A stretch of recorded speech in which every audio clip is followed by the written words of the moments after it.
A bucket of clean white sand costs $2 at any hardware store in America. A pound of activated hardwood charcoal costs another $2 at any aquarium supply or farm store. A handful of pea gravel costs less than $1. Layered inside a 5-gallon bucket, in that exact order, those three materials will take cloudy pond water, muddy roof runoff, well water full of iron, and even rainwater that has run across a dirty barn roof, and turn it into water clearer, cleaner, and safer than what is sold in plastic bottles for $2 a piece at every gas station in the country. No electricity, no replacement cartridges, no subscription, no factory, no brand, $5 of materials. Built in one afternoon. Will run for 20 years if maintained. Before 1955, this was not a survival method. It was not a prepper project. It was not alternative living. It was how the average American farmhouse got its drinking water, every single day. For over 150 years, then, inside a single decade of post-war advertising, the entire knowledge was erased. Replaced by a plastic bottle that costs 3,000 times more, contains less regulated water, and ends up in a landfill the same week you drink it. Your great-grandmother knew the formula by heart. The bottled water industry made certain you would not. The global bottled water industry generates $350 billion a year. In the United States alone, sales exceed $93 billion annually. Nestle, Coca-Cola, PepsiCo, and Danone control the majority of the market. 4 corporations, selling tap water in plastic bottles at a markup of over 2,000%. The average American household spends between $300 and $1,500 every year on bottled water. A single case of 24 bottles costs around $6 at the grocery store. The water inside that case costs the bottler approximately 3 cents to source and treat. The other $5.97 pays for the plastic, the label, the trucking, the shelf placement, and the advertising.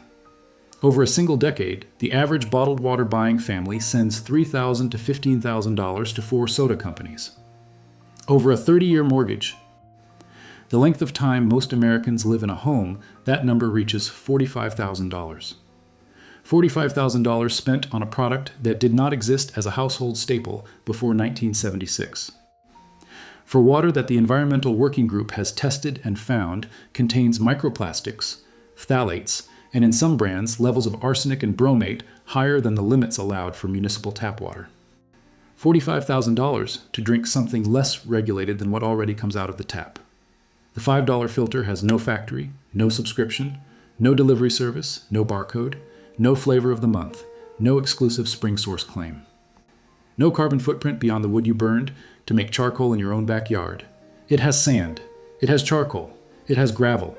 It cleans water as well as a municipal slow sand treatment plant. It always has. The reason you do not already know this is not because the technology stopped working. Cities still use it, London still uses it, Amsterdam still uses it, every major water utility in Switzerland still uses it. The reason you do not know is that a $350 billion industry cannot exist if you do.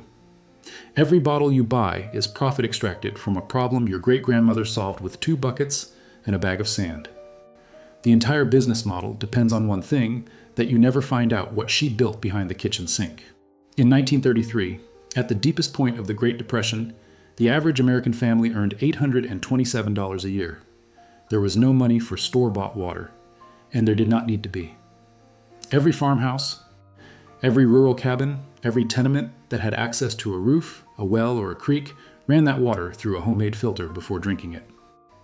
The technology was so common that the United States Department of Agriculture published free pamphlets explaining how to build one. Farmers' bulletins from 1916, 1924, and 1938 all included diagrams. Every county extension office in America stocked the instructions. This was not poverty. This was knowledge. And it was knowledge the federal government considered standard rural infrastructure. Then came the post-war shift. In 1947, the first single-serving bottled water sold in plastic was introduced. In 1955, the National Sanitation Foundation, an organization initially funded in part by appliance manufacturers and water treatment product makers, released its first commercial certification standard for residential water filters. The standard was written around the design specifications of factory-made activated carbon cartridges. Slow sand filtration, the system that had cleaned American farmhouse water for over a century, did not meet the certification format. Not because it failed. Because it could not be packaged. Within 5 years, the United States Department of Agriculture quietly stopped reprinting its homemade water filter pamphlets. Public health departments shifted their rural water guidance to focus exclusively on chlorination tablets and store-bought equipment. Home economics textbooks dropped the chapter entirely. The Department of the Interior's Rural Housing Guidelines, last updated in 1949, were never revised to include the older systems. By 1976, when Perrier launched its first major American advertising campaign, the cultural memory was already gone. A generation that had grown up watching their parents pour creek water through a barrel of sand now believed that drinkable water came from a French glass bottle that cost more per ounce than gasoline. The slow sand filter was never disproven. It was never outlawed. It was simply unpackaged. And in a market built on packaging, an unpackaged solution does not exist. Not banned outright, just never mentioned again in any state public health pamphlet printed after 1962. Never referenced in any consumer water quality magazine published after 1970. Never included in any home improvement guide a homeowner was ever sold. The Thames Water Authority of London has continued to use the same slow sand filtration design, in industrial scale, since 1829. It currently produces drinking water for over 9 million people. Its peer-reviewed performance data, including pathogen removal rates above 99%, has been published in every major water engineering journal for over a century. American consumers were never shown a single page of it. The system has 4 components. Every one of them is available at any hardware store, farm supply, or pet store in America for a combined total of less than $5. Here is exactly what each one does, how it works, and how to assemble them. Asterisk Component 1, the container. A clean, food-grade 5-gallon bucket. Available at any hardware store for $3 or free if you ask a bakery or restaurant for an empty frosting or pickle bucket. The lid is optional but useful for keeping out insects and dust. The container does not need to be sealed. It does not need a pump. The entire system runs on gravity. Water poured in the top exits, cleaned, through a small spigot or hole drilled near the bottom of the bucket. To prepare it, drill a single half-inch hole 1 inch above the bucket floor. Insert a short piece of food-grade plastic tubing or a brass spigot sealed with food-safe silicone. That is the entire mechanical preparation. There are no moving parts. There is nothing to replace. Component 2, coarse gravel. A 5-pound bag of pea gravel from any landscape supply costs about $1. It will fill the bottom 3 inches of the bucket. The gravel layer has one job. It supports the layers above it and prevents the finer materials from clogging the exit hole. The gaps between the stones are large enough that water flows freely, but small enough that sand cannot pass through. Wash the gravel thoroughly under running water before placing it in the bucket. Continue washing until the runoff is completely clear. Any clay or silt left on the stones will end up in your drinking water on the first pass. Component 3, activated hardwood charcoal. A pound of food-grade activated charcoal costs $2 at any aquarium supply, a farm store, or rural feed store. It will fill the next 4 inches of the bucket. Activated charcoal works through a process called adsorption. The charcoal is heated until its internal structure becomes a network of microscopic pores. A single gram contains over 500 square meters of internal surface area. To put that in perspective, 1 teaspoon of activated charcoal has roughly the surface area of a football field, folded up inside itself. As water passes through, dissolved chemicals, chlorine, pesticide residues, organic compounds, heavy metals such as lead and mercury, and bad odors and flavors stick to those internal surfaces and stay there. The water that exits the layer is chemically cleaner than the water that entered. This is the same exact process used in commercial water filter cartridges sold for $40 to $80 at hardware stores. It is the same process used in industrial municipal water treatment plants. The difference is that $2 of bulk charcoal in a bucket lasts 5 to 10 years before the surface area saturates, while the $40 cartridge is engineered to be replaced every 3 months. Spread the charcoal in an even 4-inch layer across the gravel. Tamp it down lightly with a clean wooden spoon. Do not pack it. Water needs to flow through it slowly. Not get blocked. If you cannot find activated charcoal, you can make your own from hardwood. Burn dense hardwood, oak, maple, or hickory in a low oxygen fire until it is fully black and crumbly, but holds its shape.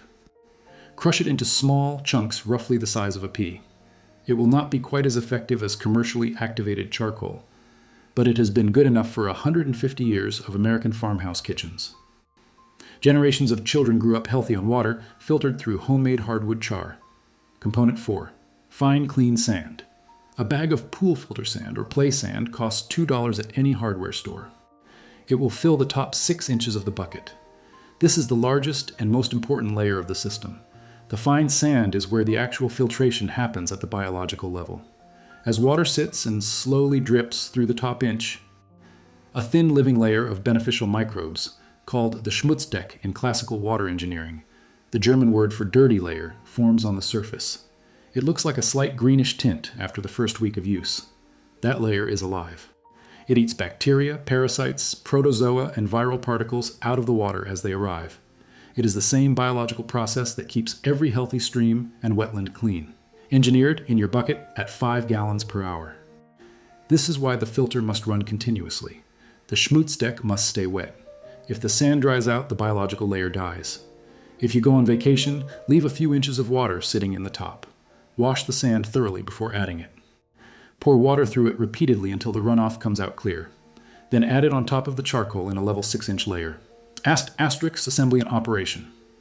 The order from bottom to top is gravel, charcoal, sand, 3 to 4 inches of gravel, 4 inches of charcoal, 6 inches of sand.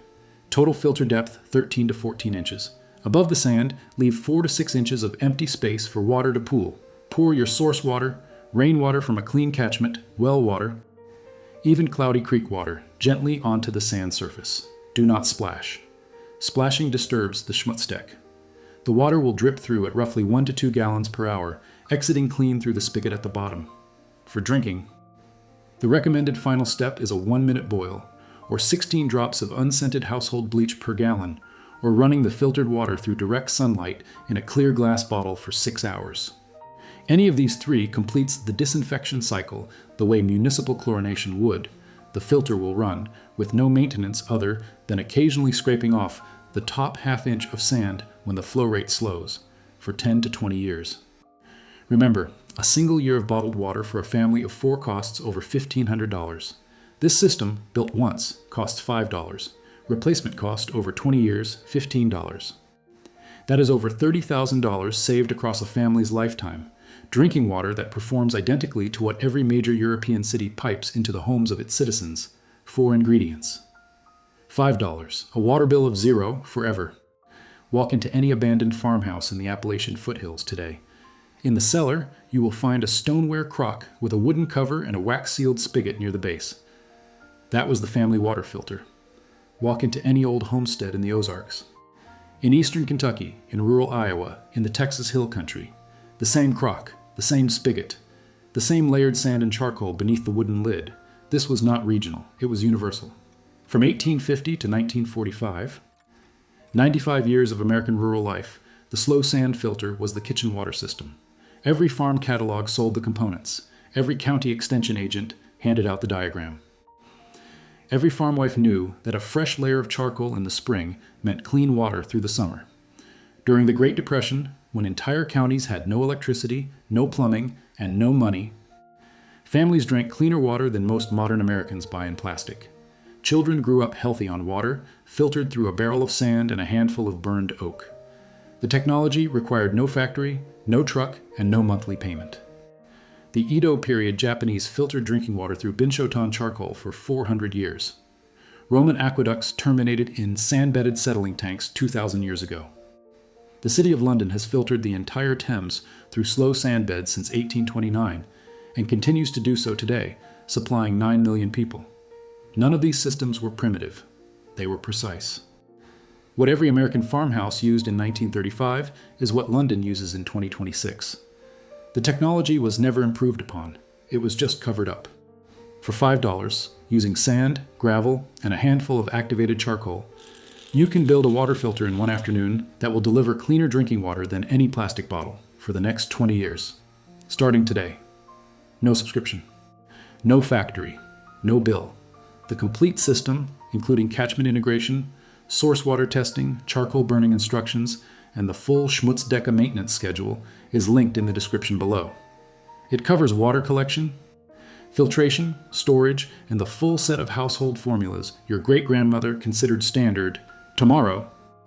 This channel will show you the exact $12 wind charger system that powered entire rural American homes between 1925 and 1945, and the federal program that made it disappear. Every product in your home once had a $0 version. They buried it. Now you know.